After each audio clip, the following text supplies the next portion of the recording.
Hello everyone, welcome to IFS platform.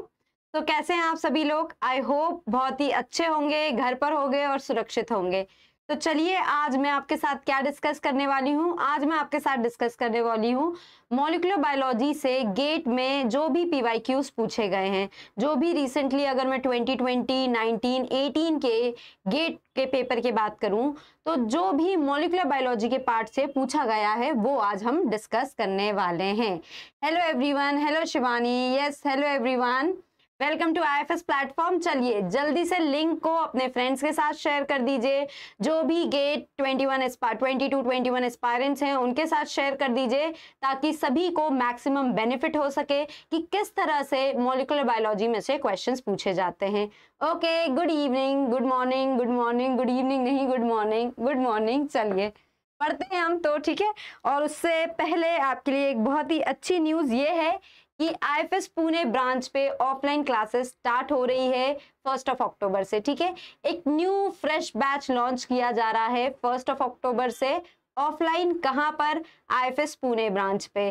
So dear learners, इस information को जरूर share करिए अपने फ्रेंड्स तक जो भी तैयारी कर रहे हैं सीएसआई नेट की, not only in physical sciences, life sciences हो, मैथमेटिकल साइंसेज हो, साथ ही साथ फिजिकल साइंसेज, किसी भी फील्ड में अगर वो सीएसआई नेट की प्रिपरेशन कर रहे हैं तो उनके लिए ऑफलाइन बैचेस स्टार्ट हो रहे हैं 1 अक्टूबर से, ठीक है। तो ये इन्फॉर्मेशन जरूर शेयर करिएगा। चलिए, तो अब हमारे साथ बहुत सारे लोग जुड़ गए हैं। Hello Gayatri, hello Shivani, me good, hello Tarannum. Okay everyone, welcome welcome welcome to IFS platform. चलिए, तो हम स्टार्ट करते हैं अब, ठीक है।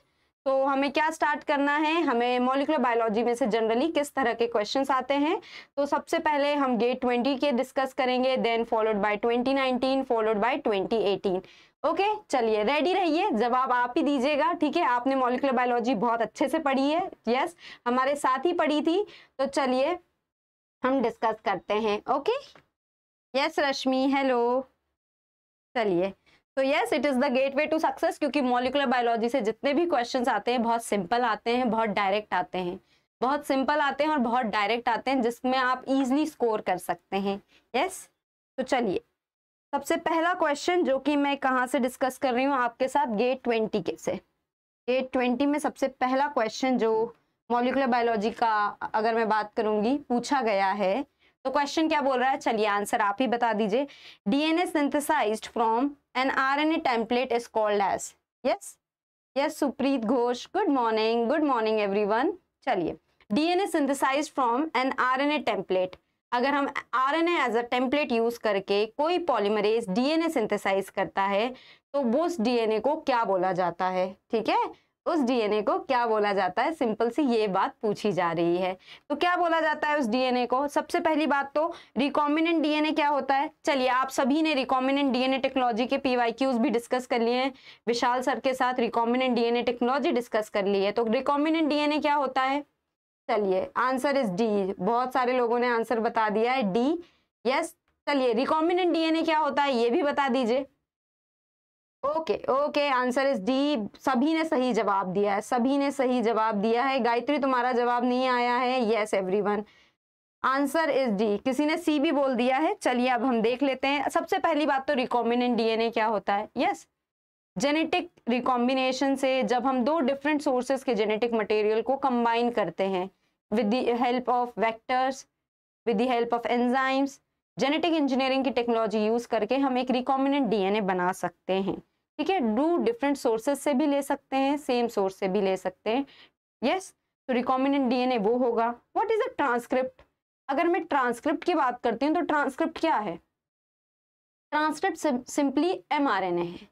ट्रांसक्रिप्शन एक प्रोसेस है जिसमें DNA is used as a template to encode RNA. तो जो ट्रांसक्रिप्ट क्या है? Transcript is the mRNA. Yes,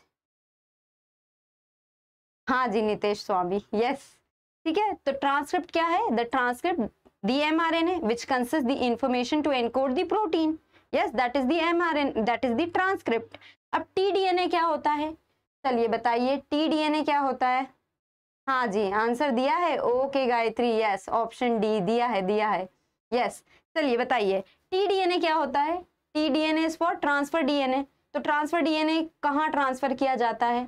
कहाँ पढ़ते हैं हम टीडीएनए के बारे में? टीडीएनए के बारे में हम पढ़ते हैं जब हम पढ़ते हैं एग्रोबैक्टीरियम ट्यूमीफेशियस, जो कि नेचुरल जेनेटिक इंजीनियर है। ये अपना डीएनए प्लांट में इंट्रोड्यूस कर सकता है। तो जो डीएनए का पार्ट इंट्रोड्यूस किया जाता है that is the transfer DNA. Yes, जबकि अगर RNA as a template use करके डीएनए बनाया जाए, RNA as a template use करके, single stranded RNA as a template use करके डीएनए बनाया जाए, ठीक है, डबल स्ट्रैंडेड डीएनए बनाया जाए, तो ये जो डीएनए होता है इसे हम बोलते हैं कॉम्प्लीमेंट्री डीएनए। यस, इसे हम क्या बोलते हैं? Complementary DNA. और ये कॉम्प्लीमेंट्री डीएनए जिस प्रोसेस से बनता है उसे क्या बोला जाता है? Reverse transcription. यस और नो? उसे बोला जाता है रिवर्स ट्रांसक्रिप्शन। एंजाइम कौन सी यूज होती है, जल्दी से बता दीजिए मुझे। हाँ जी तरन्नुम, एग्रोबैक्टीरियम में एंजाइम कौन सी यूज होती है, जल्दी से बता दीजिए। आंसर तो सबने सही दिया है, ठीक है, दूसरे भी आंसर्स आपको पता चल गए होंगे कि क्यों नहीं है। Yes Priyanka Bhardwaj, in case of agrobacterium. Okay, T DNA, ठीक है। सो रिवर्स ट्रांसक्रिप्शन प्रोसेस कहलाता है। एंजाइम जो यूज की जाती है उसका नाम क्या है? Reverse transcriptase. जो एंजाइम यूज की जाती है उसका नाम क्या है? Reverse transcriptase. यस और नो? कौन सी एंजाइम होती है एवरीवन? रिवर्स ट्रांसक्रिप्टेस, ठीक है। इस जो फिनोमिना को है ये टेमिन एंड बाल्टीमोर ने डिस्कवर किया था, इसे फेमिनिज्म भी बोला जाता है। डन, सबने सही जवाब दिया है। देखो कितना सिंपल क्वेश्चन था। Answer will be definitely D, that is complementary DNA. चलिए नेक्स्ट क्वेश्चन की तरफ बढ़ते हैं हम कि नेक्स्ट क्वेश्चन क्या होगा। Which one of the following covalent linkages exist between 7-methyl guanosine and mRNA। यहाँ पे क्या पूछा जा रहा है कि अब देखिए ये क्वेश्चन कहाँ पूछा गया है? गेट 2019 में। ये क्वेश्चन कहाँ पूछा गया है आपसे? 2019 में। ओके, सिंपल सा क्वेश्चन आता है। अब यहाँ पे ये क्वेश्चन कहाँ से है? mRNA प्रोसेसिंग इवेंट्स में से क्वेश्चन है, ठीक है, mRNA प्रोसेसिंग इवेंट में से क्वेश्चन है, mRNA प्रोसेसिंग इवेंट्स में से क्वेश्चन है।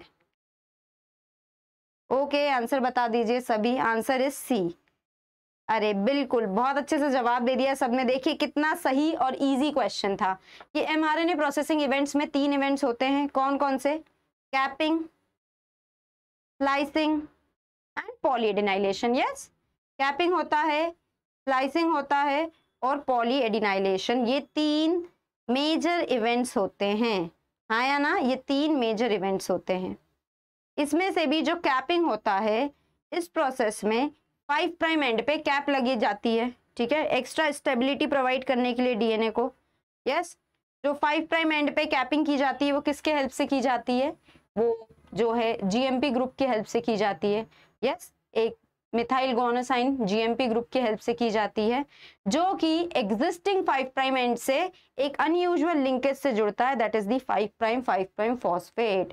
Capping, tailing and splicing. Polyadenylation, capping, tailing, yes, 3 prime tailing भी बोल सकते हैं इसे, 3 प्राइम टेलिंग भी बोला जा सकता है इसे। ओके, हाँ जी बिल्कुल। तो कैसे जुड़ते हैं? मतलब कि अगर मैं ये एक mRNA है, ये इसका 5 प्राइम एंड है, ये इसका 3 प्राइम एंड है।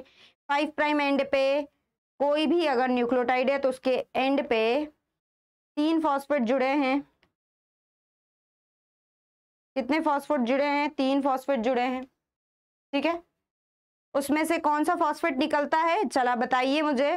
Okay Nitesh, yes, polyadenyl, poly A tailing at 3 prime end. Yes, जल्दी से बताइए कौन सा फॉस्फेट रिमूव होता है ड्यूरिंग कैपिंग? जो 5 प्राइम एंड पे ऑलरेडी 3 फॉस्फेट प्रेजेंट रहते हैं, उनमें से कौन सा फॉस्फेट रिमूव होता है? Yes, come on tell me, कौन सा फॉस्फेट रिमूव होता है? यस, उपेंद्र नायक, सुपित्र घोष, बताइए जल्दी से कौन सा फॉस्फेट रिमूव होना चाहिए? Gamma. Yes everyone, gamma phosphate remove होता है, ठीक है। और जो जीएमपी ग्रुप रहता है, जो जीएमपी ग्रुप आता है, वो जीएमपी ग्रुप इस बीटा फॉस्फेट से बॉन्ड बनाता है। और कैसा बॉन्ड बनाता है? एक अनयूजुअल लिंकेज बनाता है, जिसे हम 5 प्राइम ट्राइफॉस्फेट बॉन्ड भी कहते हैं। सिंपल सा आंसर है, सभी को पता है। चलिए, very good everyone. So answer will be option C. ऐसे आंसर्स बता रहे तो बिल्कुल आपको तो बहुत अच्छे से मॉलिक्यूलर बायोलॉजी आती है सभी को। Very good Supreet, Vidushi, fine. Let's move on to next question. Next question क्या बोल रहा है? Tetracycline inhibits what? टेट्रासाइक्लिन जो होता है ये क्या इनहिबिट करता है, जल्दी से बताइए। अब देखिए ये बेसिकली हम कहाँ डिस्कस करते हैं एंटीबायोटिक्स के बारे में, प्रोटीन सिंथेसिस में। जब भी प्रोटीन सिंथेसिस या ट्रांसलेशन के इनहिबिटर्स के बारे में हम डिस्कस करते हैं तब हम इनके बारे में डिस्कस करते हैं। जी हाँ नितेश, स्टेबल करने के लिए एमआरएनए को। ओके, तो अभी हम आए हैं नेक्स्ट क्वेश्चन पे, दैट इज ऑन टेट्रासाइक्लिन। अगर मैं टेट्रासाइक्लिन की बात करती हूँ तो टेट्रासाइक्लिन क्या करता है? Tetracycline inhibits what? It is like tetracycline क्या इनहिबिट करता है? तो interaction between tRNA and mRNA, ये एक तरह की एंटीबायोटिक है। ये एक तरह की क्या है? एंटीबायोटिक है। जब भी हम एंटीबायोटिक्स प्रोटीन इनहिबिशन की बात करते हैं तो हम इसे ट्रांसलेशन इनहिबिटर्स के अंडर स्टडी करते हैं। जनरली जब भी आप ट्रांसलेशन का प्रोसेस स्टडी करेंगे, ओके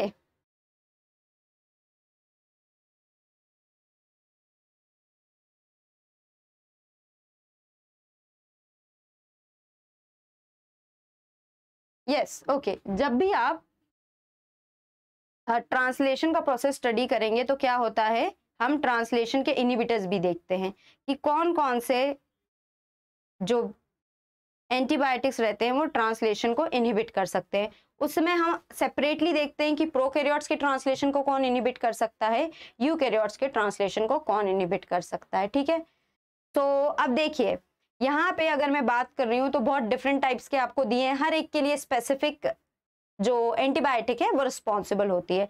जैसे फॉर एग्जांपल पेप्टाइडल ट्रांसफरेज के लिए कौन सी होती है, जल्दी से बता दीजिए। पेप्टाइडल ट्रांसफरेज के लिए कौन सी होती है, किसको पता है? पेप्टाइडल ट्रांसफरेज के लिए बहुत कॉमन पूछा जाता है। Yes, answer will be what? Come on tell me. सबने बी बोला है, पर क्या translocation of mRNA through ribosome, मतलब कि एमआरएनए को ट्रांसलोकेट नहीं करता, मतलब कि इलोंगेशन फैक्टर जी को इनहिबिट, इलोंगेशन फैक्टर जी को काम ही नहीं करने देता। टेट्रासाइक्लिन का ये काम नहीं होता। टेट्रासाइक्लिन क्या करता है, वो राइबोसोम की ए साइट पर जाकर बाइंड हो जाता है, स्मॉल सब यूनिट की ए साइट पर जाकर बाइंड हो जाता है। ठीक है, क्या करता है वो? ए साइट पर जाकर बाइंड हो जाता है। तो पेप्टाइडल ट्रांसफरेज एक्टिविटी कौन इनहिबिट कर रहा है?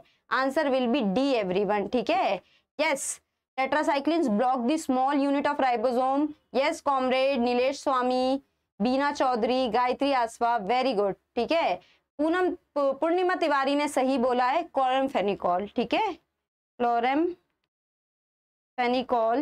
जो रहता है ये इसको इनहिबिट करता है।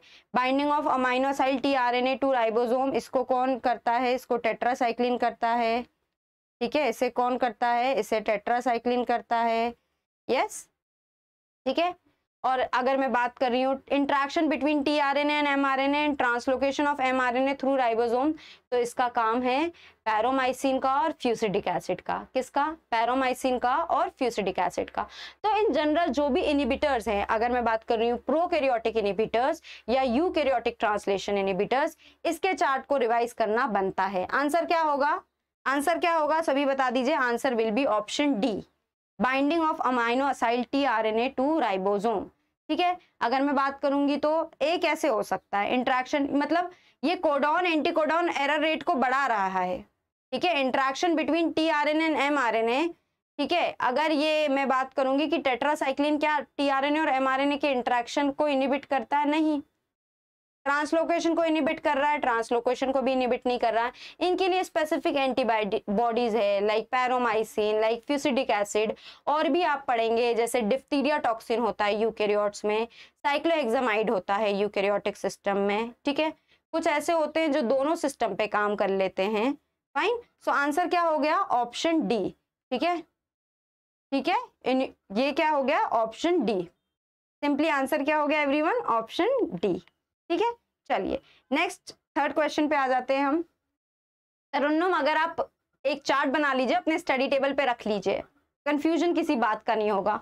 उसे आइडेंटिफाई कर लीजिए ग्रुप में कि सिर्फ प्रोकैरियोट्स को कौन इनहिबिट करता है, सिर्फ यूकैरियोट्स को कौन इनहिबिट करता है, दोनों को कौन इनहिबिट करता है। ठीक है, जो भी हमारी मॉलिक्यूलर बायोलॉजी की बुक से पढ़ रहे हैं उनके लिए तो चार्ट बना ही हुआ है। ठीक है, जो नहीं पढ़ रहे हैं उसको उन्हें वहां पे चार्ट मिल जाएगा। ठीक है, okay fine, let's come down to question number 3। कब पूछा गया है? Question number 3, next question. GATE 2019 में। कब पूछा गया है? गेट 2019 में। A mutation in a gene that codes for a polypeptide. एक जीन है, ठीक है, एक कोई डीएनए सेगमेंट है हमारे पास, ठीक है, ये एक जीन है हमारे पास, ये एक पॉलीपेप्टाइड कोड करता है, ये एक पॉलीपेप्टाइड कोड करता है जिससे एक अमीनो एसिड बनेगा, ठीक है। तो नॉर्मली ठीक है, तो नॉर्मल प्रोटीन बनेगा, बट अगर इसमें कुछ म्यूटेशन हो जाता है, इफ म्यूटेशन अकर्स, तो जो पॉलीपेप्टाइड बनता है उसमें लास्ट के 3 अमीनो एसिड मिसिंग है, ठीक है। 3 अमीनो एसिड्स क्या हैं? 3 अमीनो एसिड्स आर मिसिंग। और अगर ऐसा होता है तो किस तरह का म्यूटेशन होगा? ये क्या पूछा जा रहा है कि अगर एक जीन है, वो gene normally normal functional protein बनाती है, बट अगर उसमें म्यूटेशन हो जाए तो एक वेरिएंट पॉलीपेप्टाइड सिंथेसाइज करती है जिसमें 3 अमीनो एसिड्स नहीं होते। जिसमें क्या नहीं होते? 3 अमीनो एसिड्स नहीं होते। तो क्या होगा? चलिए हम सारे म्यूटेशंस डिस्कस कर लेते हैं, फिर हम बात करते हैं कि आंसर ए है, डी है। What do you mean by synonymous mutation? Synonymous मतलब कि सेम म्यूटेशन। अगर डीएनए में यू अगर आरएनए में यू है, तो अगर ये यूसी हो गया,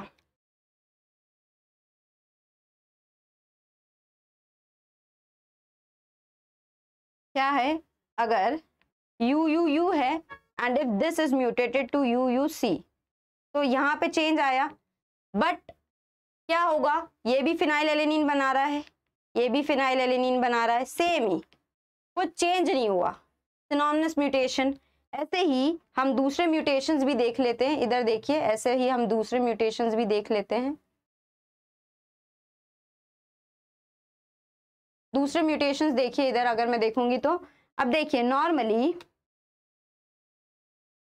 नॉर्मली अगर मैं डिस्कस कर रही हूँ, चलिए सब बी बोलने लगे हैं, देखते हैं हम आंसर ए है या बी है। ओके, तो मान लीजिए ये हमारा डीएनए है, ये हमारे आरएनए सीक्वेंसेस हैं, और ये हमारा प्रोटीन है। ये हमारा क्या है? ये हमारा प्रोटीन है। Fine, okay, answer is B, D. चलिए हम सारे म्यूटेशंस ही देख लेते हैं, ठीक है। अब देखिए, सपोज डीएनए में नॉर्मली टीटीसी है, आरएनए में उसके कॉम्प्लीमेंट्री एजी बन रहा है, ठीक है, and this is encoding for lysine. This is encoding for what? Lysine. Suppose there is a mutation, yes, suppose what? Suppose there is a mutation, yes, suppose what? Suppose there is a mutation. If there is mutation, what will be the resultant? तो अगर यहाँ पे mutation होकर सी की जगह T आ जाता है, ठीक है, साइटोसिन की जगह थाइमिन आ जाता है, ओके, तो यहाँ पे जो बेस पेयरिंग होगी, यहाँ पे एडेनिन आएगा, बट यहाँ पे क्या आ रहा है? बन तो लाइसिन ही रहा है, तो ये किस तरह का म्यूटेशन होगा? चलिए मैं इसे ए केस दे देती हूँ, इसे बी केस नाम दे देती हूँ, इसको सी केस नाम दे देती हूँ, ठीक है।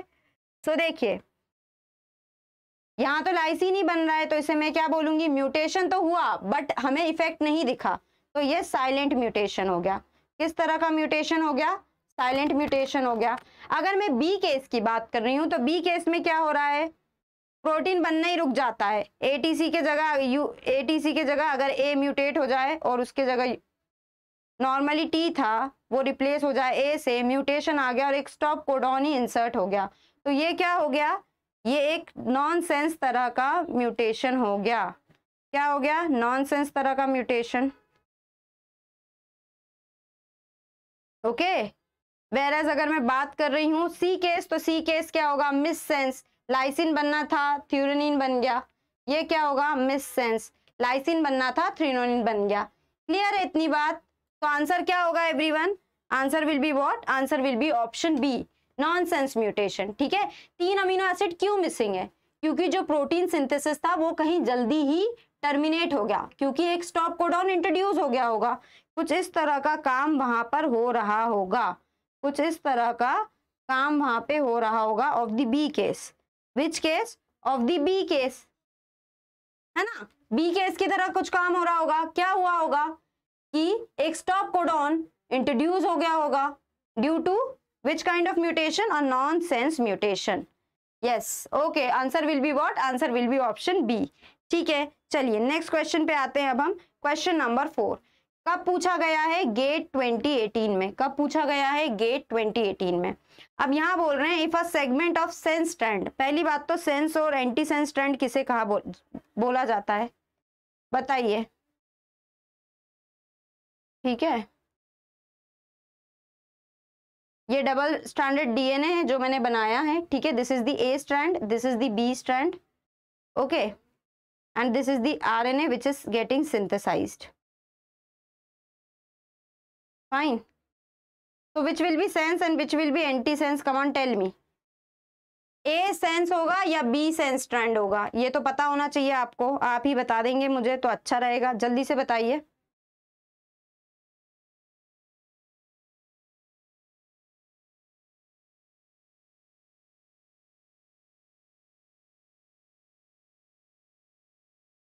बताइए क्या होगा? Sense, anti sense?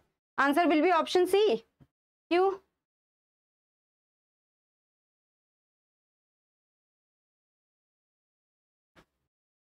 See, what is the difference between synonymous and silent mutation?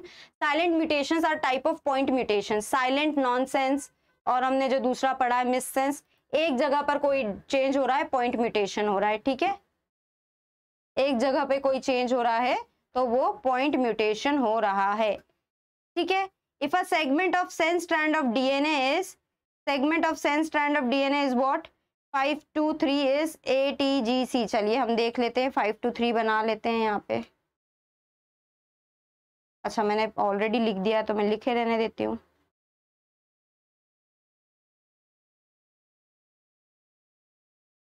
Yes, तो ये क्या बोल रहे हैं? B is anti sense and A is sense.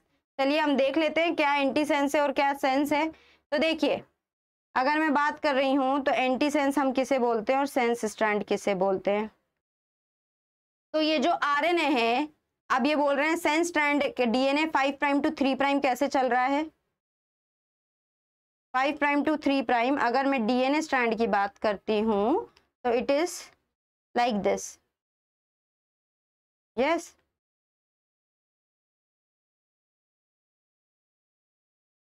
And तो 5 प्राइम टू 3 प्राइम मैंने यहां लिख ली है। तो अगर ये डीएनए है तो इसके कॉम्प्लीमेंट्री बेसिस यहां प्रेजेंट होंगे ऑन दी अदर स्ट्रैंड, और इसका कॉम्प्लीमेंट्री बेसिस आरएनए में क्या होंगे? ट्रांसक्राइब होंगे। तो जो भी डीएनए में एज अ टेम्पलेट यूज किया जाता है वो एंटी सेंस होगा। वो क्या होगा? वो एंटी सेंस होगा। ठीक है, whereas the other one will be the sense strand, it will be the sense strand। तो जो आरएनए में सीक्वेंसेस आएंगे that will be similar to the sense strand. वो किसके सिमिलर होंगे? वो सिमिलर होंगे सेंस स्ट्रैंड के। So answer will be what? Answer will be option D everyone. Answer क्या हो जाएगा? Option D. Yes, template anti sense होगा। ठीक है, टेम्पलेट एंटी सेंस होगा and the other strand will be considered as sense strand. ठीक है, और इसे ऐसा क्यों बोला जाता है? क्यों उसे ऐसा इसलिए डिफाइन किया गया है क्योंकि जो न्यू आरएनए ट्रांसक्राइब होता है it is similar to the non template strand, hence the non template is called as the what? Sense strand. ठीक है, क्योंकि डीएनए में क्या होती है? डीएनए में कॉम्प्लीमेंटारिटी होती है। तो जो एंटी सेंस स्ट्रैंड होगा वो एज अ टेम्पलेट की तरह काम करेगा, और जो सेंस स्ट्रैंड होगा वो क्या होगा? वो नॉन टेम्पलेट स्ट्रैंड होगा। Therefore answer will be what? Answer will be 4। ये 5 प्राइम टू 3 प्राइम अगर हम रीड करेंगे सेंस स्ट्रैंड से तो जो आरएनए सीक्वेंस होगा it will be similar. It will be what? इसका आंसर सी होगा। क्यों सी होगा? क्यों सी होगा? अंजू शर्मा, क्यों सी होगा? ठीक है, क्यों सी हो जाएगा? Why C is not? सी, अगर मैं सी की बात कर रही हूं, आप बनाकर देखिए ना। चलिए हम दोबारा बना लेते हैं, हम दोबारा बना लेते हैं, सिंपल सी बात है। चलिए, वाई आंसर इज नॉट सी, मैं डिस्कस कर देती हूँ। ओके, जो इन्होंने लिखा है हम वही बात लिखते हैं। हम क्या बोल रहे हैं कि ये एक डीएनए स्ट्रैंड है जो कि क्या है? ये एक डीएनए स्ट्रैंड है जो 5 to 3 पोलैरिटी का है, और इसे हम क्या बोल रहे हैं? Sense strand. इसे क्या बोल रहे हैं हम? Sense strand. ठीक है, अब इससे जो आरएनए बनेगा वो कैसा बनेगा, आप बनाइए, इससे जो आरएनए बनेगा वो कैसा बनेगा, ठीक है, यहां से बनाएंगे ना आप, यस और नो। तो देखिए ये जो डीएनए स्ट्रैंड है 5 to 3 पोलैरिटी का दिया है। अगर हम बात करते हैं तो हमेशा आरएनए सिंथेसिस हो, डीएनए सिंथेसिस हो या फिर प्रोटीन सिंथेसिस हो, प्रोटीन सिंथेसिस N2C टर्मिनल चलता है, रेप्लिकेशन प्रोसेस हो या आरएनए सिंथेसिस हो, ये 5 to 3 प्राइम डायरेक्शन में चलता है, क्योंकि फ्री 3 प्राइम OH हमें 3 प्राइम पर ही मिलता है। यस, तो ये अगर हमारा सेंस स्ट्रैंड है तो इसका एंटी सेंस बना लो। अच्छा चलिए, हम येलो स्केच यूज नहीं करते, हम कोई और स्केच यूज कर लेते हैं। ग्रीन दिख रहा है, ग्रीन दिख रहा है प्रॉपरली, ग्रीन यूज कर लेते हैं हम।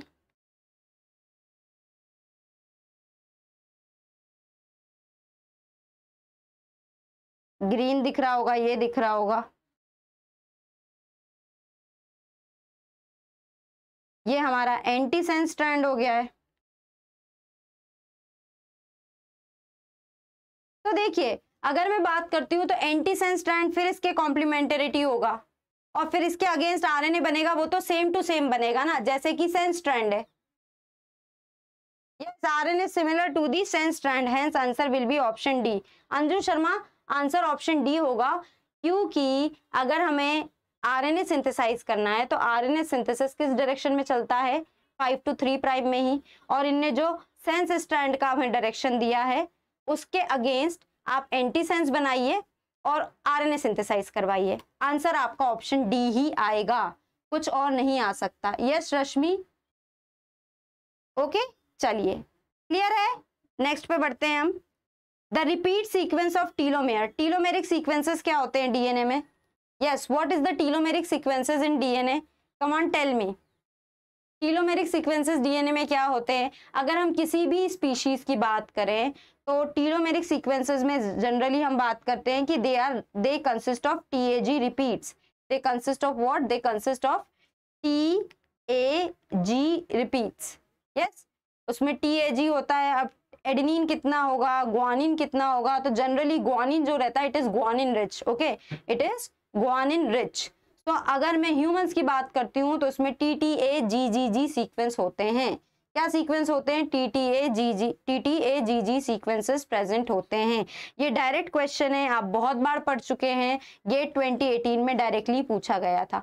जनरली आप अक्रॉस स्पीशीज भी देखोगे या स्टडी करोगे, अगर आप ड्रोसोफिला की बात करो या ह्यूमंस की बात करो, तो उनमें जो भी टीलोमेरिक सीक्वेंसेस होते हैं generally they consist of the TAG repeats. Yes, TAG repeats होती हैं, ठीक है। अगर मैं थायमिन की बात करती हूँ तो थायमिन 1 to 2 हो सकता है, एडेनिन जो है 0 to, अगर मैं बात कर रही हूँ 1 हो सकता है, ग्वानिन जो रहता है वो 2 to 4 हो सकता है, ठीक है।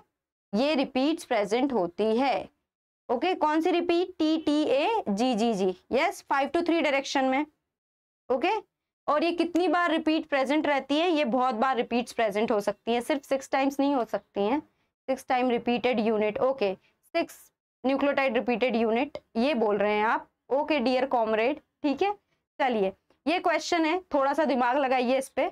इन्होंने क्या बोला है क्वेश्चन नंबर, इस क्वेश्चन में कि हमने एक एनालिसिस करा है, किसका एनालिसिस करा है? डीएनए और प्रोटीन का इंटरप्रिटेशन कर रहे हैं। हम क्या कर रहे हैं? हम डीएनए एंड प्रोटीन के इंटरेक्शंस को स्टडी कर रहे हैं और उसके बेसिस पे कुछ इंटरप्रिटेशन कर रहे हैं।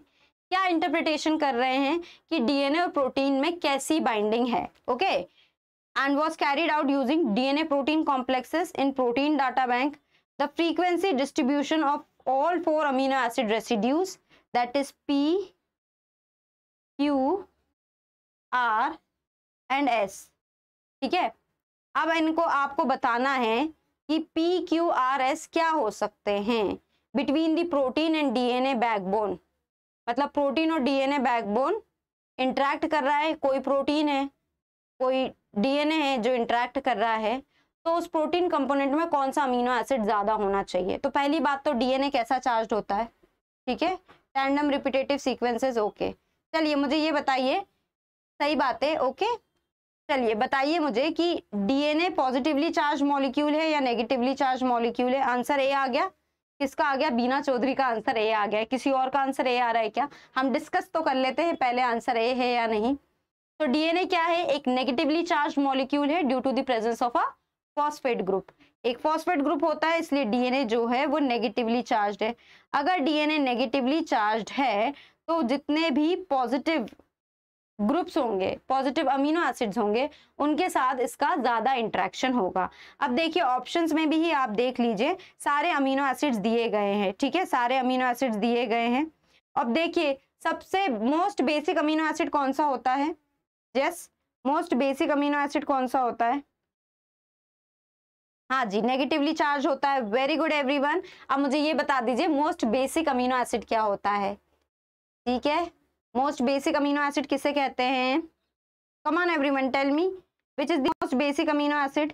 3 बेसिक अमीनो एसिड्स हम जनरली डिस्कस करते हैं, that is lysine, arginine and histidine. तो इसमें सबसे बेसिक कौन सा होता है? आंसर इज ऑप्शन है तरन्नुम। Okay, arginine. ठीक है, तो डेफिनेटली अगर हमें कहीं पर frequency of interaction DNA and protein की ज्यादा दिख रही है इन केस ऑफ क्यू, तो क्यू आर्जिनिन होना चाहिए। क्यू क्या होना चाहिए? क्यू आर्जिनिन होना चाहिए। ऐसा आपको एक ही ऑप्शन में दिख रहा है। ऐसा आपको किस ऑप्शन में दिख रहा है? एक ही ऑप्शन में दिख रहा है। ठीक है, कहीं और तो कुछ आपको दिखेगा नहीं। एज वेल एज अगर मैं बात करूं तो एस का केस अगर आप स्टडी करोगे तो एस में जो डीएनए और प्रोटीन का इंटरेक्शन है वो बिल्कुल मिनिमम है। ठीक है, डीएनए और प्रोटीन का इंटरेक्शन क्या है? बिल्कुल मिनिमम है। अगर मिनिमम है मतलब कि क्या है? वहां पे कोई किसी तरह का इंटरेक्शन ही नहीं हो पा रहा है, मतलब वहां पे पॉजिटिवली चार्ज्ड अमीनो एसिड जिस तरह से आपको ऑप्शंस दिए वो नहीं प्रेजेंट होगा। तो क्या प्रेजेंट हो सकता है? तो देखिए आपको सारे ऑप्शंस में एस जो है वहां पर आपको पॉजिटिवली चार्ज्ड अमीनो एसिड्स दिए गए हैं। अगर पॉजिटिवली चार्ज्ड अमीनो एसिड्स दिए गए हैं तो ये ग्राफ बड़ा होना चाहिए, ये ठीक है, ये बड़ा होना चाहिए, जो कि नहीं है। Hence answer can not be this. ठीक है, वहां पे क्या होना चाहिए? कोई नेगेटिव ग्रुप होना चाहिए, इसलिए डीएनए उससे इंटरेक्ट नहीं कर पा रहा। तो ग्लूटामिक एसिड, यस, अगर एसिड प्रेजेंट होगा तो interaction will be least, hence answer will be what? Answer will be option A. चलिए, answer will be option A. Okay, चलिए, तो पी क्या है? P is lysine. P is what? P is lysine. Q क्या है हमारा? Q is arginine. R is what? Glutamine. And E is what? Glutamic acid as part. ठीक है, कुछ इस तरह से। मैम बी आर्जिनिन कैसे है? क्यू आर्जिनिन कैसे है? Okay, yes Purnima Tiwari, what you are asking me that why Q is arginine? See, DNA is what? DNA is a negatively charged moiety. DNA is a negatively charged, it is a kind of a nucleic acid. Okay, it will show its maximum interaction with those groups which are positive in nature. ठीक है, which are positive in nature. Opposite attracts, opposite charges will attract. DNA histone पे क्यों rap हो पाता है? DNA histone पे क्यों rap हो पाता है? क्योंकि डीएनए नेगेटिवली चार्ज है। हिस्टोन जो रहता है वो क्या है? It is basic protein, positively charge protein, basic protein होता है जो कि आर्जिनिन और लाइसिन रिच होता है। ठीक है, आंसर यहां से भी निकल आएगा। ठीक है, आंसर यहां से भी निकल आएगा। ठीक है, इसलिए वो बहुत बेसिक होता है। यस, आर्जिनिन का पीके वैल्यू इतना होता है, इसलिए सबसे ज्यादा बेसिक अमीनो एसिड है। ठीक है, ठीक है, क्लियर है। चलिए नेक्स्ट पे आ जाते हैं। Next question is from GATE 2018। चलिए, किस टॉपिक पे से क्वेश्चन है बताइए मुझे, किस टॉपिक पे से क्वेश्चन है एवरीवन? बहुत सिंपल सा क्वेश्चन है, बताइए किस टॉपिक पे से है? Come on. ठीक है, DNA will interact with whom? DNA will always interact with those which will have more positive group as compare to the negative. Negative will show repulsion. हाँ जी, आ जाइए, क्वेश्चन कहाँ से है? ली की एक्सप्रेशन कौन शो करता है? बताइए, ली की एक्सप्रेशन कौन शो करता है? Lac operon. सिंपल सा क्वेश्चन है, लैक ऑपरॉन से, है ना? ये क्वेश्चन कहाँ से? लैक ऑपरॉन से क्वेश्चन है। ठीक है, चलिए, अब इसमें क्या बोल रहे हैं? क्वेश्चन में बोला जा रहा है कि a recombinant protein is to be expressed under the control of lac promoter and operator in a strain of E coli. तो हमने क्या बना लिया? एक रिकॉम्बिनेंट प्रोटीन बनाया है। ठीक है, कोई रिकॉम्बिनेंट प्रोटीन बनाया है, उसका जीन है, रिकॉम्बिनेंट प्रोटीन का जीन है यहाँ पे हमारे पास। यस, इस रिकॉम्बिनेंट प्रोटीन के जीन को हमने ई कोलाई में इंट्रोड्यूस कर दिया है। यहाँ पे लैक का प्रमोटर है, ऑपरेटर है, लैक ऑपरेटर है, यहाँ पे लैक का प्रमोटर भी है, ठीक है, लैक प्रमोटर ऑपरेटर है। तो अब ये पूछ क्या रहे हैं, ठीक है, और जो ई कोलाई है उसका जीनोटाइप क्या है, lac I plus and CRP plus. What is CRP plus? Answer क्या आ गया? आंसर सबने बी बोल दिया, शुभम देव सी बोल रहे हैं। चलिए देख लेते हैं आंसर क्या है, चलिए आंसर देख लेते हैं हम क्या है। कोई सी बोल रहा है, कोई बी बोल रहा है, ठीक है। What is CRP plus? What is CRP plus? There can be also presence of an enhancer, there can be also presence of an enhancer, yes, that is the cap site, that is what, that is the cap site. यहाँ पर आकर cap protein bind होगा, ठीक है, cap protein bind होगा, तो जो cyclic AMP receptor protein होता है वो आकर यहाँ पर बाइंड होगा। कौन बाइंड होगा यहाँ पर आकर? साइक्लिक एएमपी रिसेप्टर प्रोटीन, जिसे हम सीआरपी प्लस बोल रहे हैं। साइक्लिक एएमपी रिसेप्टर प्रोटीन यहाँ आकर बाइंड होगा। तो इन्होंने क्या बोला है कि लैक आई प्लस है, क्रिप प्लस है, okay. Even in the absence of inducer IPTG, IPTG नहीं दिया, आईपीटीजी नहीं है, तो भी यहाँ पर लीकी एक्सप्रेशन हो रहा है, तो भी यहाँ पे कैसा एक्सप्रेशन हो रहा है? लीकी एक्सप्रेशन हो रहा है, मतलब कुछ amount of recombinant protein express हो रहा है, ठीक है। Which one of the following should be done to minimize such leaky expression? See, अगर लैक ऑपरॉन को हम डिस्कस करें तो जो lac operon itself is a kind of leaky expressed hormone, leaky expressed operon, ठीक है। ये किस तरह का ऑपरॉन है? Leaky expressed. Basal level of transcription होता रहेगा तो कुछ ना कुछ अमाउंट ऑफ लैक्टोज मेटाबॉलिज्म के जीन्स बनते रहेंगे, बट यहाँ पे हमें ये क्या बोल रहे हैं कि जितना लीकी एक्सप्रेशन है उसे रोकना है। तो क्या करना चाहिए? अभी मुझे ये बता दीजिए, ये इंड्यूसिबल ऑपरॉन है या रिप्रेसिबल ऑपरॉन है? लैक ऑपरॉन कैसा ऑपरॉन होता है? चलिए, बहुत लोगों ने सी आंसर दे दिया है, कुछ लोगों ने बी भी बोला है, देखते हैं हम क्या सही है क्या नहीं। मुझे सबसे पहले ये बता दीजिए कि लैक ऑपरॉन इंड्यूसिबल ऑपरॉन है या रिप्रेसिबल ऑपरॉन है? या शिवानी, आनंदिता, गायत्री, बताइए मुझे, कहां, टेल मी एवरीवन, ये कैसा है? Is it a repressible operon और a inducible operon? Yes, come on tell me, कैसा है? चलिए मैं इंतजार कर रही हूँ आपके जवाब का कि कैसा है। और आईपीटीजी मॉलिक्यूल क्या है?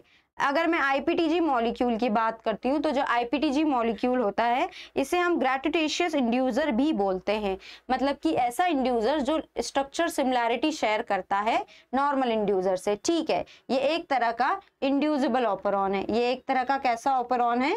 इंड्यूसिबल ऑपरॉन है। हाँ जी, बिल्कुल सभी ने सही जवाब दिया है, Anandita, Gayatri, Komal, Pinki Saini, yes, it is an inducible operon. मतलब कि अगर रिकॉम्बिनेंट, अगर हम बोलेंगे लैक्टोज होगा, अगर इंड्यूसर होगा तो रिकॉम्बिनेंट प्रोटीन बनेगा, है ना। तो देखिए, अगर मैं लैक्टोज डाल रही हूँ मीडियम में तो मैं क्या कर रही हूँ? मैं इंड्यूसर दे रही हूँ ना।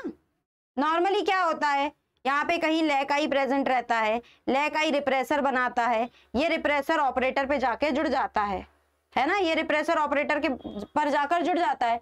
बट अगर इसे हटाना है तो क्या करते हैं हम? इंड्यूसर जो है इससे इंटरेक्ट करता है। Inducer is what? लैक्टोज और एलोलैक्टोज। तो अगर हम लैक्टोज या एलोलैक्टोज मीडियम में डालेंगे तो जो लीकी एक्सप्रेशन है वो बंद नहीं होने वाला, उल्टा एनहांस हो जाएगा, एक्सप्रेशन एनहांस हो जाएगा, क्योंकि operator will be free. Hence this can not be the answer, क्योंकि lactose is converted into allolactose and it acts as an inducer molecule. It acts as what? It acts as an inducer molecule. Yes or no? अब देखिए, अगर glucose present है और glucose absent है तो क्या होता है? अगर ग्लूकोज प्रेजेंट है और एब्सेंट है तो क्या होता है, क्या डिफरेंस होते हैं? अगर ग्लूकोज प्रेजेंट है, ठीक है, तो ग्लूकोज क्या करता है? ग्लूकोज एडिनाइलेट साइक्लेज ए को इनहिबिट करता है। ग्लूकोज किसको इनहिबिट करता है? ग्लूकोज एडिनाइलेट साइक्लेज ए को इनहिबिट करता है। देखिए आंसर ए भी आ गया है, ग्लूकोज एडिनाइलेट साइक्लेज ए को इनहिबिट करेगा। तो एडिनाइलेट साइक्लेज ए का काम क्या होता है? This cleaves ATP into cyclic AMP. This cleaves what? ATP into cyclic AMP. और ये साइक्लिक एएमपी कहाँ जाकर जुड़ता है? ये जाकर जुड़ता है सीआरपी रिसेप्टर पे, साइक्लिक एएमपी रिसेप्टर प्रोटीन, ठीक है, ये वहां जाकर बाइंड होता है। फिर ये एनहांसर साइट पर जाकर बाइंड होगा। अगर इस पर, अगर इस प्रोटीन पर, इस रिसेप्टर पे साइक्लिक एएमपी जुड़ गया तो ये कहाँ जाकर बाइंड होगा, ये एनहांसर पे जाकर बाइंड होगा, यानी कैप साइट पे बाइंड होगा। और अगर ये कैप साइट पर बाइंड होगा तो यहाँ पे रिकॉम्बिनेंट प्रोटीन के एक्सप्रेशन को एनहांस किया जाएगा। बट वहीं अगर ग्लूकोज नहीं है, वहीं अगर क्या है, ग्लूकोज नहीं है तो क्या होगा, जल्दी से बता दीजिए। ग्लूकोज एब्सेंट तो क्या होगा, कमन टेल मी एवरीवन।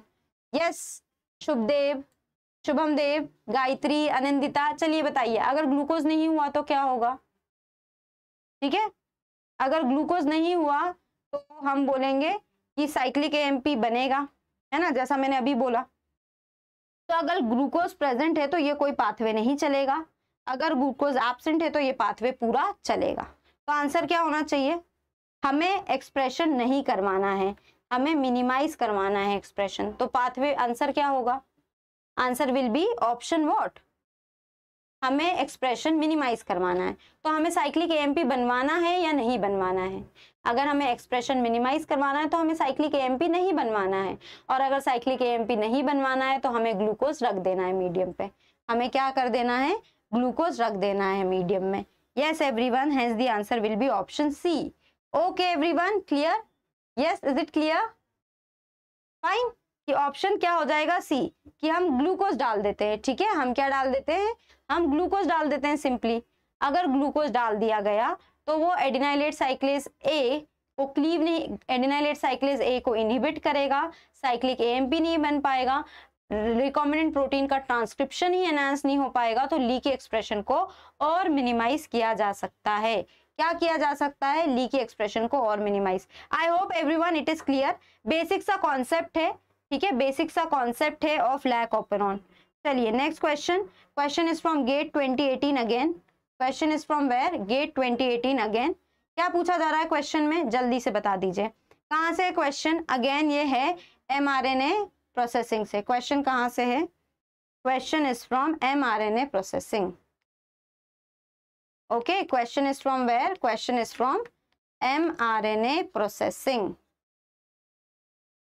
अब mRNA प्रोसेसिंग में पूछा क्या जा रहा है, चलिए देखते हैं हम कि यहाँ पे कैपिंग में, कैपिंग के बारे में बातें की जा रही है। mRNA प्रोसेसिंग में भी जो मेजर इवेंट है, कॉमरेड यस, गलत निकल गया, no expression, yes Anju Sharma, there will be no expression. चलिए ठीक है, नेक्स्ट क्वेश्चन पर आ जाइए।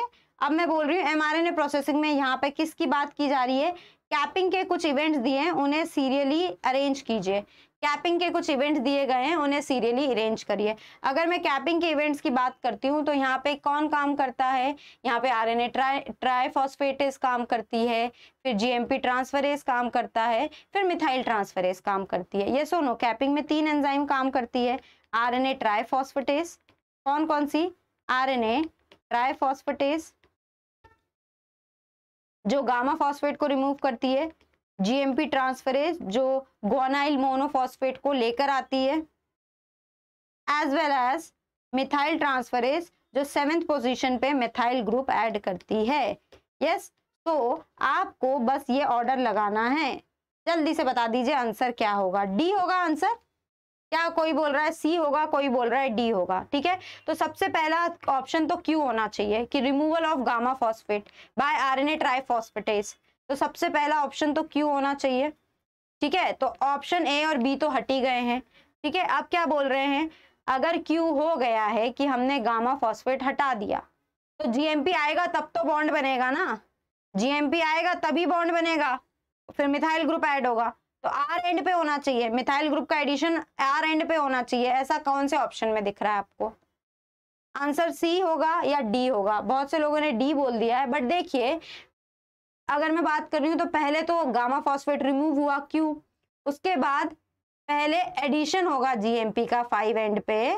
ठीक है, फिर उसके बाद क्या होगा, पहले जीएमपी आए तभी तो बॉन्ड बने, फिर बॉन्ड बनेगा, और बॉन्ड बन गया है तो मिथाइल ग्रुप लग जाएगा, लग जाएगा।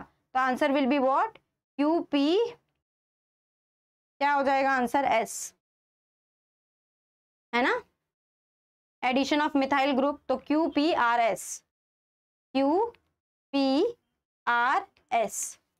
कि मिथाइल ग्रुप तो एंड में ही जुड़ेगा। ये 3 एंजाइम्स भी अगर आपको पता थी तो आंसर आपका आ गया है।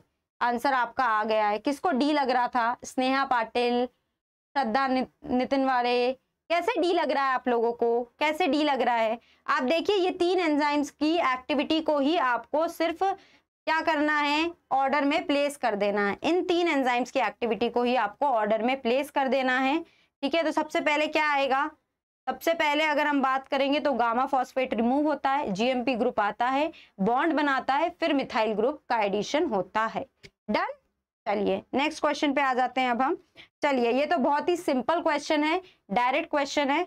कब पूछा गया है? 2018 के एग्जामिनेशन में ही। देखिए बहुत ही सिंपल और डायरेक्ट क्वेश्चन है। मैं उम्मीद करती हूँ कि आप मुझे आंसर जल्दी दे देंगे। ठीक है, अगर मैं स्नो आरएनए की बात करती हूँ या मैं पीआई आरएनए की बात करूँ, एमआई आरएनए की या एसएन आरएनए की, ठीक है, अगर मैं किसी की भी बात करती हूँ उसमें से, तो आपको ग्रुप 1 को ग्रुप 2 से मैच करना है इसका स्पेसिफिक फंक्शन। चलिए बताइए आंसर क्या होना चाहिए? यस एवरीवन, आंसर क्या होना चाहिए? तो देखिए अगर मैं स्नो आरएनए की बात करती हूँ और एसएन आरएनए की, तो देखिए अगर हम प्रोसेसिंग इवेंट्स में स्प्लाइसिंग की बात करते हैं, किसकी बात करते हैं? स्प्लाइसिंग की। तो स्प्लाइसिंग को जो मिडिएट करते हैं वो क्या? U1, U2, U4, U5, U6 SN RNS होते हैं। क्या होते हैं? U1, U2 एसएन आरएनएस करते हैं। ठीक है, वहीं अगर मैं बात करती हूँ कि आर आरएनए की जो प्रोसेसिंग होती है, आर आरएनए की प्रोसेसिंग करना या टी आरएनए की जो प्रोसेसिंग करना है, कौन करता है? बताइए मुझे। सबने सी क्या आंसर दे रहे हैं? आर आरएनए की प्रोसेसिंग कौन करता है? टी आरएनए की कौन करता है? पी का आंसर तो 5 हो गया है ना। पी का आंसर क्या होना चाहिए? पी नहीं, एसएन आरएनए का 5 होना चाहिए। एस का 5 दो जगह दिख रहा है आपको। ठीक है, आर आरएनए की अगर मैं बात करूंगी प्रोसेसिंग कौन करता है और टी आरएनए की कौन, तो हम अगर आर आरएनए की बात करते हैं तो स्नो आरएनए करता है, जो कि हमें यहाँ ऑप्शन में दिख रहा है। टी आरएनए आप बता दीजिए, ऑप्शन में नहीं दिया है। टी आरएनए आपको बताना है। ठीक है, तो देखिए यहाँ पे snow RNA it is modification and processing of are RNA, तो पी का 4 हो जाएगा। ठीक है, अगर पी का 4 है तो answer will be what? Answer will be option D. वैसे भी हमें पता है एमआईआरएनए क्या करता है। MiRNA blocks translation of selected mRNA. जो पीआईआरएनए होता है, piRNA that is what? It protects germline from transposable elements. ठीक है, ये किसके में प्रोटेक्शन में हेल्प करता है? ट्रांसपोजेबल एलिमेंट्स के प्रोटेक्शन में हेल्प करता है। चलिए मुझे ये आंसर बताइए कि टी आरएनए की प्रोसेसिंग में कौन हेल्प करता है? यस नेहा, गायत्री, प्रियंका भारद्वाज, शुभम देव, यस सज्जन साहू। कमन टेल मी कि टी आरएनए की प्रोसेसिंग में कौन हेल्प करता होगा? आंसर क्या हो जाएगा इसका? Answer will be option D.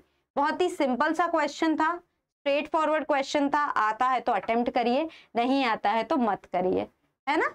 Answer क्या हो जाएगा? टी आरएनए की प्रोसेसिंग कौन करता है? चलिए आप खुद ढूंढेंगे कि टी आरएनए की प्रोसेसिंग कौन करवाता है। चलिए ठीक है, आप खुद ढूंढिए कि टी आरएनए की प्रोसेसिंग कौन करवाता है। अगर आपको पता करना है तो स्टे ट्यून टू आईएफएस, आपको आंसर तो मिल ही जाएगा। इसी के कमेंट सेक्शन में भी मिल जाएगा आपको आंसर। चलिए during next question is from GATE 2017। Next question कहाँ से है? टी आरएनए कौन सिंथेसाइज नहीं करता, उसका प्रोसेसिंग कौन करवाता है? ठीक है, आरएनए पॉलीमरेज 1 आरआरएनए बनवाने में हेल्प करता है, आरएनए पॉलीमरेज 2 एमआरएनए बनवाने में हेल्प करता है, आरएनए पॉलीमरेज 3 टीआरएनए बनवाने में हेल्प करता है।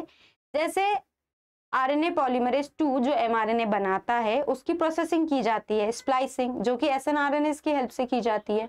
वैसे ही आरआरएनए की प्रोसेसिंग करता है स्नो आरएनए, तो टीआरएनए की प्रोसेसिंग कौन करता है? ठीक है, चलिए ये क्वेश्चन है। चलिए नेक्स्ट क्वेश्चन पे आइए। Question is asked in the year 2017 again. During protein synthesis tRNA क्या काम नहीं करते? टीआरएनए क्या काम नहीं करते? जल्दी से बताओ अब मुझे आंसर। डी है ना, टर्मिनेशन नहीं करते टीआरएनए। ऐसा कोई टीआरएनए ही नहीं है जो कि स्टॉप कोडॉन को आइडेंटिफाई कर पाए। यस और नो? ऐसा कोई टीआरएनए ही नहीं है जो कि स्टॉप कोडॉन को आइडेंटिफाई कर पाए। ये तो सबसे इजी क्वेश्चन था पूरे अभी तक। अगर मैं टीआरएनए की बात करूं तो टीआरएनए चार्ज होता है। ठीक है, नॉर्मली हम टीआरएनए को ऐसे शो करते हैं, तो टीआरएनए पे जब भी अमीनो एसिड अटैच हो जाता है हम इसे बोलने लगते हैं चार्ज टीआरएनए। एक इनिशिएटर टीआरएनए होता है जो जाकर किस साइट पे उसको स्पेसिफिक साइट पर जाएगा, बाइंड करेगा, ठीक है, दी APE साइट स्पेसिफिक साइट पे जाएगा, बाइंड करेगा, देन फिर एलोंगेशन करवाएंगे, ठीक है। तो कितने तरह के tRNA होते हैं? 35 tRNA होते हैं, they are specific for each amino acid, ठीक है। अगर मैं बात करूंगी टर्मिनेशन में, तो टर्मिनेशन में रिलीज फैक्टर्स काम आते हैं, ठीक है, tRNA काम नहीं आता, tRNA काम नहीं आता। Very good Shubham Dev, yes, ribonuclease P is responsible for processing of tRNA। Very good Shubham Dev, चलिए आंसर मिल गया सभी को। इस क्वेश्चन नंबर 10 का आंसर क्या था? ऑप्शन डी, ठीक है, क्वेश्चन नंबर 10 का आंसर क्या है? Option D. क्लियर है सभी को? सिंपल सा क्वेश्चन है ना। नेक्स्ट, ठीक है, हाँ जी, क्वेश्चन नंबर 11, पढ़िए आराम से, पढ़िए आराम से। चलिए मैं भी आपके साथ पढ़ती हूँ। कब पूछा गया है? 2016 में। कब पूछा गया है everyone? In the year 2016। What will be the binding status of regulatory proteins in lac operon? Lac operon में जो भी प्रोटीन्स बाइंड होते हैं, ठीक है, उनका बाइंडिंग स्टेटस कैसा रहेगा जब लैक्टोज भी प्रेजेंट है और ग्लूकोज भी प्रेजेंट है, ठीक है। तो अगर लैक्टोज होता है तो क्या होता है, और अगर ग्लूकोज होता है तो क्या होता है, ठीक है। अगर लैक्टोज होता है तो हम बोलते हैं, अगर लैक्टोज होता है तो हमारे पास कुछ इस तरह से जीन्स प्रेजेंट है,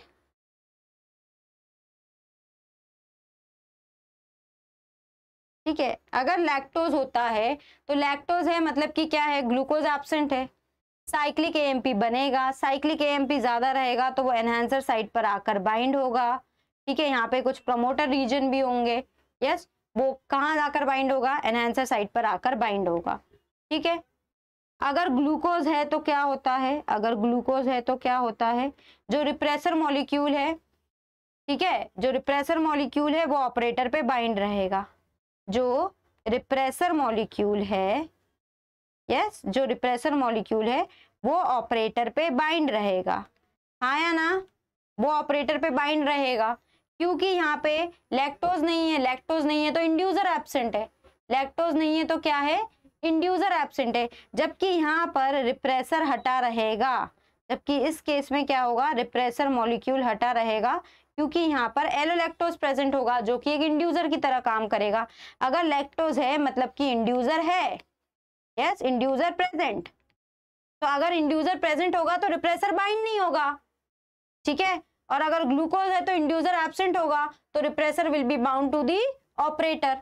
अब इस कंडीशन में ये बोल रहे हैं कि हमारे पास ग्लूकोज भी है और लैक्टोज भी है, तो रिजल्टेंट क्या होगा? दोनों चीजें होगी। रिजल्टेंट क्या होगा? दोनों चीजें होगी, ठीक है। क्या होगा? दोनों चीजें होगी, यस और नो। तो आंसर क्या होगा? Option D. किसी और को कोई आंसर लगता है? गायत्री, वाई ऑप्शन बी, ठीक है, why option B Gayatri. Lactose भी है, ग्लूकोज भी है, ठीक है, तो लैक्टोज अपना काम करेगा कि रिप्रेसर हटाएगा, ठीक है, बट कहीं कहीं तो ग्लूकोज भी अपना काम करेगा, ठीक है। और ये कैसे हैं? वेरी लो, ये इंपॉर्टेंट बात है, ये कैसे हैं? Very low. अगर ग्लूकोज ज्यादा होता तो वो बिल्कुल भी क्या होता? अगर ग्लूकोज ज्यादा होता तो वो बिल्कुल भी लैक्टोज को काम ही नहीं करने देता, बट दोनों ही लो कॉन्सेंट्रेशन में प्रेजेंट है। कैसे प्रेजेंट है? लो कॉन्सेंट्रेशन में प्रेजेंट है। अगर लो कॉन्सेंट्रेशन में प्रेजेंट है तो क्या करेंगे? वो भाई बहन चारा निभाएंगे, ठीक है, और दोनों साथ में काम करेंगे, है ना, दोनों साथ में काम करेंगे। क्लियर है? ठीक है, okay Pinky, Rashmi, yes dear comrade, clear, ठीक है।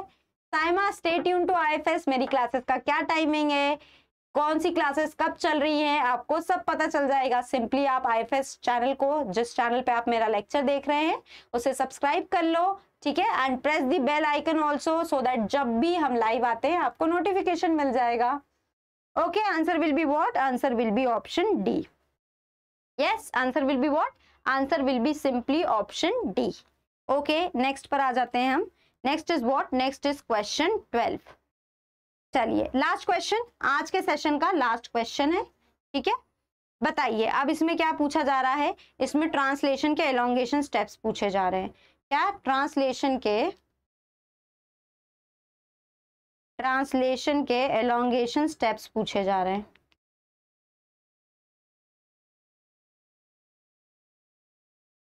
ठीक है, ट्रांसलेशन के क्या पूछे जा रहे हैं, एलोंगेशन स्टेप्स, कि कैसे स्टेप्स होते हैं, कौन सा पहला स्टेप होगा, कौन सा दूसरा स्टेप होगा। You have to arrange them. Come on try to arrange them everyone, come on try to arrange them. किस तरह से आप अरेंज करेंगे, आपको क्या लगता है किस तरह से अरेंजमेंट होना चाहिए? ओके, किस तरह से अरेंजमेंट होना चाहिए? तो देखिए यहाँ पे बोला क्या जा रहा है। ठीक है, तो सबसे पहले एलोंगेशन की बात की जा रही है, ये बहुत इंपॉर्टेंट है। ठीक है, ड्यूरिंग दी एलोंगेशन, किसकी बात की जा रही है? During the elongation process. ठीक है, तो अगर एलोंगेशन की बात की जा रही है और हम बोल रहे हैं, आंसर सी बोल दिया इनने, attachment of mRNA with the smaller सब unit of ribosome. Okay, attachment of mRNA with the smaller सब यूनिट ऑफ राइबोसोम, मतलब कि अभी तक तो राइबोसोम की असेंबली नहीं हुई है, तो ये किसका प्रोसेस हुआ? ये तो इनिशिएशन का प्रोसेस हो गया है ना। ये किसका प्रोसेस हो गया? ये इनिशिएशन का ही प्रोसेस हो गया ना। अब देखिए एस स्टेटमेंट, देखिए डिसोसिएशन ऑफ द राइबोसोमल सब यूनिट्स, जो राइबोसोम की सब यूनिट्स जुड़ी हुई हैं वो हट रही हैं, डिसोसिएट हो रही हैं, मतलब ये कौन का प्रोसेस हो गया? ये टर्मिनेशन का हो गया। तो answer can not be P and S. Okay, answer can not be what? Answer can not be P. तो ये ऑप्शंस तो हट ही गए हैं, और एस भी नहीं हो सकता। Answer will be what? Answer will be option 3, कि क्या हो रहा है? Loading of correct amino side tRNA into the A site, yes. फिर formation of a peptide bond, जी हाँ पेप्टाइड बॉन्ड बनेगा। कौन पेप्टाइड बॉन्ड फॉर्मेशन को ट्रिगर करता है? Yes, which RNA acts as a catalytic centre for the peptidyl transferase activity और peptide bond formation. Yes, Anandita, Sneha, come on tell मी। ठीक है, यूकैरियोटिक और प्रोकैरियोटिक सेपरेट बताइए। जो पेप्टाइड बॉन्ड फॉर्मेशन है उसे ट्रिगर करने का काम कौन से आरएनए करते हैं? चलिए, okay, so answer will be what? QRT। What will be the answer everyone? The answer will be QRT। Simple सी बात थी, समझ में आ गया? हाँ या ना? यस और नो एवरीवन? ओके, चलिए, good morning Dinesh, good morning. Okay, yes, तो आंसर क्या हो गया हमारा यहाँ पे? यस, अगर मैं बात करती हूँ तो हाँ, शुभम आप बोल रहे हैं RRNA, तो 28 SRRNA और 23 SRRNA पेप्टाइडल ट्रांसफरेज एक्टिविटी करवाते हैं with respect to eukaryotes and prokaryotes. अब यहाँ पे QRT सही होगा। आई होप इतना सभी को क्लियर है, आई होप इतना सभी को क्लियर है। ठीक है, अगर आपको लगता है कि हमें कोई भी क्वेश्चन नहीं समझ में आया है, हमें कुछ क्वेरी है, तो आप सिंपली कमेंट बॉक्स में अपना जो भी क्वेरी है उसको ड्रॉप डाउन कर सकते हो। ओके एवरीवन, तो आज का सेशन सिर्फ यहीं तक। ठीक है, यस नेहा पाटिल 23 SRRNA, आज का सेशन सिर्फ यहीं तक। Stay tune to IFS online dear students, dear learners. ठीक है, क्योंकि ना सिर्फ गेट, आपके दूसरे एग्जामिनेशंस की कैसी स्ट्रैटेजी होनी चाहिए, इवन आपका सेट भी पास आ रहा है, बार्क एग्जामिनेशन भी है, तो किस तरह से आपको उसके अटेम्प्ट करना है, ये सब आपको हमारे चैनल पे डेफिनेटली उसके वीडियोस मिल जाएंगे। सो सिंपली आपको करना क्या है? आपको करना है like, share and subscribe and hit the notification, the bell icon, so that जब भी हम ऑनलाइन आए, जब भी कुछ PYQ सीरीज चले, तो आप समय से हमारे साथ जुड़ सकें। ठीक है, और फायदा ले सके। Thank you so much everyone, thank you, thank you, thank you Sneha, Gayatri, thank you so much. If you are facing any kind of difficulty in solving any question among what I have discussed, simply pin it up in the comment section. Thank you everyone, thank you.